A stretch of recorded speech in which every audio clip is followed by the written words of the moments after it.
एक लड़का होता है जिसकी प्रेमिका बार बार उससे फ़ोन करती है और कहती है कि मुझसे शादी कर लो, यानी कि वो उससे प्यार करता है और दोनों एक दूसरे के इतने करीब होते हैं कि दोनों एक दूसरे के साथ शादी करना चाहते हैं। लेकिन उसकी प्रेमिका जो होती है बार बार उससे फ़ोन करके ये बात बोलती रहती है कि आप मुझसे शादी कब करोगे, जल्द से जल्द मेरे से शादी कर लो।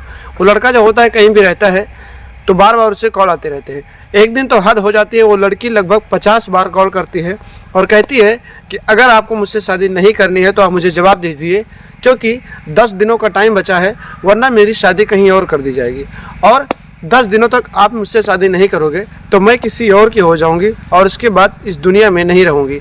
उसके बाद वो लड़का जो होता है उस लड़की को समझाता है कि कुछ दिन और रुक जाओ, मेरे पास कुछ पैसों की कमी है, कुछ पैसे हो जाए उसके बाद हम दोनों शादी कर लेंगे। लेकिन वो जो लड़की होती है, जो प्रेमिका होती है, वो कहती है कि इतना समय नहीं है, क्योंकि मेरे मम्मी पापा मेरी शादी कहीं और करना चाहते हैं। तो एक काम करो, जल्द से जल्द शादी कर लो, नहीं तो सारा मामला बिगड़ जाएगा। उसके बाद वो लड़का जो होता है कहता है ठीक है, मैं तुम्हें कल बताऊंगा। उसके बाद वो अपने एक दोस्त से मिलता है और कहता है कि भाई इस तरह की बातें हैं, इतना ज़्यादा परेशान हूँ। वो जो दोस्त होता है कहता है कि ठीक है, अगर तू परेशान है तो कुछ प्लान किया जाएगा। उसके बाद वो दोनों दोस्त जो होते हैं प्लानिंग करते हैं। प्लानिंग के तहत वो दोनों एक लुटेरे बन जाते हैं, चोर बन जाते हैं और राहगीरों को कहीं ना कहीं रोकने लगते हैं। उसके बाद वो दोनों रात के करीब 8 बज रहे होते हैं। मैं बात कर रहा हूँ 3 फरवरी 2025 की। रात के करीब 8 बज रहे होते हैं और एक रास्ते के सुनसान रास्ते पे वो दोनों चले जाते हैं और वहाँ पर 3 लोग एक बाइक से जा रहे होते हैं। उन लोगों को रोकते हैं और उनसे लूटपाट करते हैं। वो लड़का जो होता है शादी करने के लिए पैसे इकट्ठे करने के लिए ये सब करता है, लेकिन उस लूटपाट में उसी के गांव का एक व्यक्ति आ जाता है। उस लूटपाट के लिए वो लड़का जो होता है उन तीनों व्यक्तियों से लड़ाई करता रहता है। तभी अचानक सामने से उसी के गांव का एक आदमी आ जाता है और वो पहचान लेता है कि ये तो मेरे गांव का लड़का है, आखिर इन तीनों लोगों से लड़ाई क्यों कर रहा है। उसके बाद में वहाँ पर वो जो उसके गांव का जो आदमी होता है वो देखता है तो उससे कहता है कि विनय तुम ये क्या कर रहे हो। उसके बाद दोस्तों उसी जगह पे 4 हत्याएं हो जाती हैं।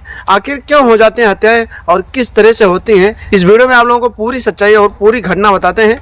बस आप लोग इस वीडियो को अंत तक जरूर देखना और साथ में आप लोगों से रिक्वेस्ट है कि आप लोग चैनल पर अगर नए हैं तो चैनल को एक सब्सक्राइब जरूर कर लेना और वीडियो अगर अच्छी लगी रही हो तो वीडियो को एक लाइक कर देना। तो दोस्तों समय को व्यर्थ ना करते हुए सीधे वीडियो में बढ़ते हैं और आपको कहानी बताते हैं कि आखिर इस घटना के पीछे राज क्या है, आखिर वहाँ पर लूटपाट करते वक्त 4 लोगों की हत्याएं कैसे हो गई। नमस्कार प्रणाम, मैं आप सबका दोस्त, आप सबका भाई अजय राज और आप लोग देख रहे हैं हमारा और अपना YouTube channel the story of AK। दरअसल दोस्तों मैं बात कर रहा हूँ 3 फरवरी 2025 की। ये जो घटना है ये बिहार की राजधानी पटना की कहानी है, जहाँ पर एक थाना लगता था अथमल थाना। उसी थाना के अंतर्गत एक गाँव आता है बाजितपुरवा। दोस्तों बाजितपुरवा के आसपास में एक लड़का रहता था जिसका नाम विनय था। वो एक लड़की से बेहद ही प्यार करता था। उस लड़की का नाम प्रिया था। प्रिया से वो इतना प्यार करता था कि दोनों एक दूसरे के साथ रहना चाहते थे, एक दूसरे के साथ शादी करना चाहते थे, दोनों अलग नहीं रहना चाहते थे। लेकिन वो जो विनय था कुछ गरीब परिवार से आता था, तो उसके पास इतने सारे पैसे नहीं थे कि अपनी शादी को अच्छे से मेंटेन कर सके। लेकिन दोस्तों धीरे धीरे समय बीतते गए, इन दोनों के बीच में आपसी मेल जो था वो बढ़ता गया और दोनों का प्रेम गहरा होता गया। समय के अनुसार वो दिन भी आ गया जब इन दोनों की प्रेम कहानी लड़की वालों के घर वालों को लग गई और उसके माता पिता जो थे वो अपनी बेटी की शादी कहीं और करवाने के बारे में सोचने लगे। और जब लड़की की शादी कहीं और होने वाली थी तो लड़की जो थी काफ़ी परेशान हो गई, क्योंकि वो भी विनय से बहुत ज़्यादा प्यार करती थी और वो उसी के साथ रहना चाहती थी, उसी के साथ शादी करना चाहती थी। वो लड़की जो थी बार बार अपने प्रेमी को कॉल करने लगी और बोलने लगी कि जल्द से जल्द मेरे से शादी कर लो। वो जो प्रेमी था विनय, उसके पास पैसे नहीं थे तो वो कुछ सोच नहीं पा रहा था कि आखिर किया जाए तो क्या किया जाए। और धीरे धीरे समय बीतते जा रहे थे। एक दिन तो ऐसा आ गया कि वो लड़की जो थी उस लड़की की शादी भी कहीं फिक्स हो गई और 10 दिन उसकी शादी को बचे थे। वो लड़की अपने प्रेमी विनय के पास फ़ोन करती है और कहती है कि मुझसे शादी करो, मुझे यहाँ से लेकर चलो, नहीं तो 10 दिन बचे हैं और 10 दिनों के बाद मैं कहीं और हो जाऊँगी और तुम कहीं और चले जाओगे, मेरी शादी किसी और से हो जाएगी और फिर मैं इस दुनिया में नहीं रहूँगी। उसके बाद वो जो लड़का होता है प्रेमी, वो काफ़ी ज़्यादा घबरा जाता है और सोचता है कि आज के बाद अगर ऐसा नहीं हुआ तो शायद मेरी प्रेमिका मुझसे बिछड़ जाएगी। और फिर वो एक प्लानिंग के तहत अपने एक दोस्त से मिलता है और कहता है कि दोस्त ये सब प्रॉब्लम है और इतना ज़्यादा परेशान हूँ, आखिर कैसे होगा। फिर वो अपने दोस्त के साथ मिलकर एक ऐसा कदम उठाता है जो आप लोग जब सुनते हैं, जब लोग सुने तो लोग हैरान हो गए। दोस्तों वो अपने दोस्त के साथ मिलकर चोरी करने का प्लान बनाता है, डकैती करने का प्लान बनाता है और वो दोस्त उसका जो होता है वो भी साथ दे देता है। ये दोनों मिलकर उसी दिन रात के करीब 8 बज रहे होते हैं। 3 फरवरी 2025 की बात है। रात के 8 बजे एक सुनसान रास्ते पे जाते हैं और दोनों वहीं पर बैठ जाते हैं। तभी अचानक एक बाइक से 3 लोग आ रहे होते हैं और उनके पास बहुत सारे पैसे होते हैं, क्योंकि प्लानिंग के तहत इन लोगों को, इन दोनों को पहले से पता हो चुकी थी कि इन लोगों के पास पैसे हैं। और फिर जब वो तीनों आते हैं तो उन तीनों को रोक लिया जाता है और ये विनय और उसका दोस्त मिलकर उन तीनों के साथ छेड़खानी करने लगते हैं, यानी कि पैसे छीनने लगते हैं।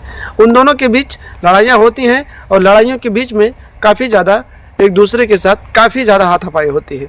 तभी अचानक विनय के गांव का एक आदमी सामने से आ जाता है और फिर वो वहाँ पर रुकता है और कहता है कि विनय, तुम ये क्या कर रहे हो। पहचान जाता है कि विनय मेरे गांव का लड़का है और जब विनय देखता है कि वो मेरे गांव के हैं तो फिर विनय सोचता है कि हमारा ये पर्दाफाश हो जाएगा। और देखते ही देखते विनय जो होता है अपने गांव वाले आदमी को कहता है कि आप यहाँ से चले जाइए, लेकिन वो आदमी जो होता है नहीं जाता और कहता है कि तुम ये सब गलत कर रहे हो, मैं यहाँ से नहीं जाऊँगा।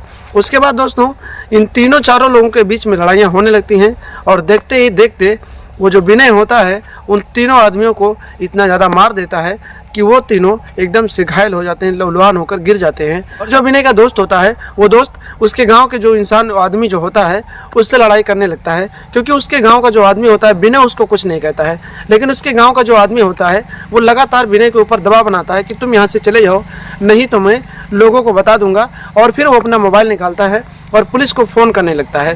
तभी अचानक उसका विनय का जो दोस्त होता है वो उसके गांव के उस आदमी को भी मार देता है और मौके पर ही उसकी मौत हो जाती है। और जब विनय होता है जब छुड़ाने की कोशिश करता है तो उसका दोस्त वहाँ पर बचने की वजह से विनय को भी काफ़ी ज़ोरदार तरीके से लहूलुहान कर देता है और देखते ही देखते वहाँ पर 4 लोगों की हत्याएं हो जाती हैं। 3 लोग पहले से ही घायल होते हैं और उसके बाद में उसके गाँव के जो आदमी होता है उसकी भी हत्या हो जाती है और साथ ही साथ विनय को भी काफ़ी ज़्यादा चोटें आती हैं, जिसकी वजह से वो वहाँ पर लहूलुहान होकर गिर जाता है और कुछ देर बाद एक एक करके 4 लोगों की मौत हो जाती है। उसके बाद वहाँ से उसका दोस्त फरार हो जाता है।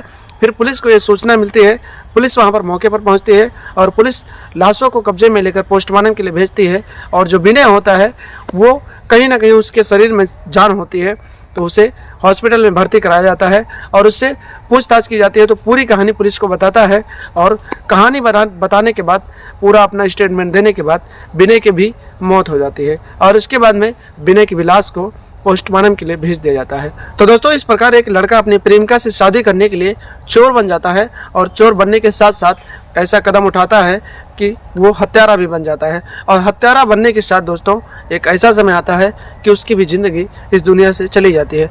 तो दोस्तों इस वीडियो को बनाने और इस सच्ची घटना को सुनाने का मकसद यही है, ना आपके दिल को ठेस पहुँचाना है और ना आपको परेशान करना है। बस आपको ये मकसद यही है कि आप लोग ऐसा कुछ ना करें कि किसी एक चीज़ के लिए अपनी ज़िंदगी को बर्बाद कर दें और लोगों के साथ कुछ गलत करें जिसके साथ आपका नाम खराब हो और आपके मम्मी पापा का भी नाम खराब हो। आखिर विनय ने जो किया वो सही किया या गलत किया, आप लोग आपके दिल में जो बातें हों कमेंट बॉक्स में कमेंट करके जरूर बताना। और साथ में आप लोग वीडियो कहाँ से देख रहे हैं, अपना नाम और अपने ज़िले का नाम कमेंट बॉक्स में कमेंट करना, ताकि आपका नाम मैं अगले वीडियो में ले सकूँ और आपका नाम लेते हुए मुझे बहुत खुशी हो। मुझे ऐसा लगता है दोस्तों कि विनय ने एक प्रेमिका के साथ शादी करने के लिए जो करने की कोशिश की कुछ हद तक सही था, लेकिन उसने रास्ता गलत अपनाया, इसलिए विनय ने जो भी किया वो गलत किया। आप लोग जो भी समझ में आए आप लोग कमेंट बॉक्स में कमेंट करना। तो दोस्तों मिलते हैं कल शाम 8 बजे एक नई कहानी के साथ, एक सच्ची घटना के साथ। तब तक के लिए आप लोग हंसते रहें, मुस्कुराते रहें, अपना और अपनों का ख्याल रखें और लगातार हमारे साथ बने रहें। चैनल पर नए हैं तो सब्सक्राइब करें और वीडियो अगर पसंद आया हो तो लाइक कर लें, अगर ना पसंद आया हो तो आप लोग डिसलाइक कर भी सकते हैं। तब तक के लिए नमस्कार, प्रणाम, जय हिंद, जय भारत, वंदे मातरम।